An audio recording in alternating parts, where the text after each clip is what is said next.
menarik banget gimana caranya aku bisa menjelaskan ke anak-anak. Anakku yang umur 4 tahun sudah cukup mengerti dan aware, dan aku kasih tahu penjelasannya kenapa kita nggak bisa pergi ke sekolah, kenapa kita nggak bisa pergi ke playground, kenapa kita nggak bisa sering keluar rumah. Dan aku jelaskan bahwa virus ini membahayakan buat kesehatan kita, buat diri kita, sehingga kita harus di rumah aja. Dan memang ada perbedaan antara perspektif anak-anak dan perspektif orang tua dengan yang namanya pandemi atau corona ini. Dan anak-anak melihatnya sebagai bahwa kita ini lagi liburan karena orang tua ada di rumah, jadi bebas diajak main kapan saja.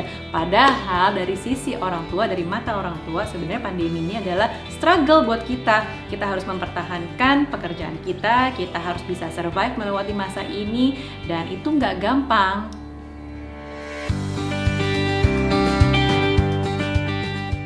Aku setuju bahwa school from home itu sama artinya dengan orang tuanya yang sekolah lagi. Pertama, karena pembelajaran zaman sekarang itu berbeda sekali dengan zaman kita dulu, sehingga kita harus nyemplung terjun langsung untuk mendampingi anak-anak.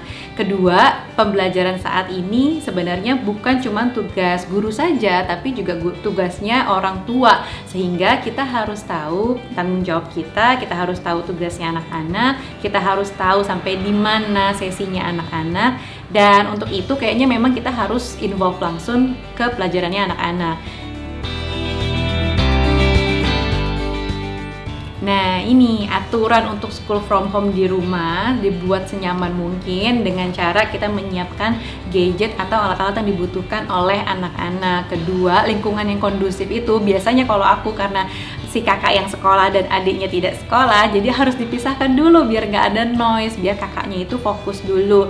Dan ketiga, sebenarnya adalah kondisi di rumah dengan bersih, dengan nyaman, sehingga anak-anak ini bisa mau fokus selama sesaat untuk sekolahnya. Dan untuk pekerjaan rumah pun kita harus kasih kondisi yang kondusif untuk mendukung mereka, entah itu bikin video, entah itu bikin PR menggambar, dan lain-lainnya. Menjaga kebersihan anak itu dimulai dari dini. Anakku yang paling kecil usia 2 tahun bahkan sudah mengerti yang namanya menjaga kebersihan seperti apa. Kita percaya bahwa children see, children do. Apa yang mereka lihat itu yang mereka lakukan. Dimulai dari orang tuanya dulu. Kita mencontohkan ke anak-anak bagaimana kalau kita dari luar sekedar dari taman aja masuk ke dalam rumah, misalnya pertama harus mandi, harus cuci tangan, atau gampangnya adalah dengan hand sanitizer kita pakein.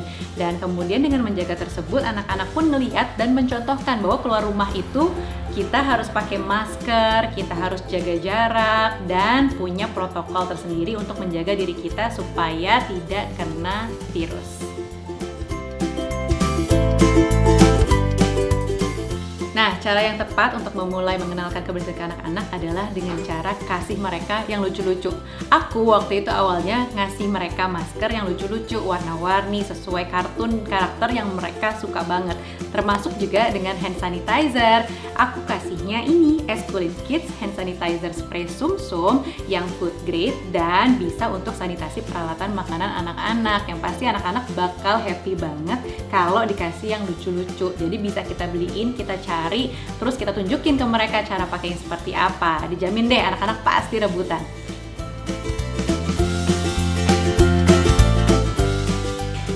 Mama, semangat di rumah aja. Aku tahu ini bukan hal yang gampang buat kita semua, tapi percayalah bahwa masa-masa ini di rumah saja dengan anak-anak, dengan keluarga adalah masa-masa yang akan kita rindukan di masa beberapa tahun lagi, karena mungkin kondisinya nanti akan berbeda, dan situasi seperti ini adalah pelajaran terbaik buat kita semua bisa bertahan.